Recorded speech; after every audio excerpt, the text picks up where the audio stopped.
知唔知道你嘅口頭禪每講一次就係話緊俾宇宙聽你想要啲咩啊？而呢樣嘢呢，我就係睇一本書叫做《從2000萬負債到心想事成的每一天》學翻嚟噶。話說咧，喺本書裏邊呢，店主就講話佢自己呢，以前開咗間鋪頭啦，每一日都喺鋪頭呢都會講一句就話：唉，今日又冇生意啦。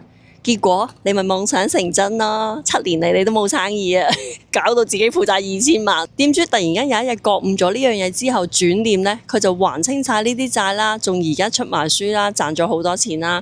咁所以我哋嘅口頭禪呢，真係非常重要噶。例如呢，我成日都聽人哋講話，唉，真係好難識人噶。如果你真係好想識人嘅話，收翻呢句嘢先啦。你知唔知我心裏邊有一個念係，其實咧識人真係好容易噶，係睇我想唔想識嘅啫。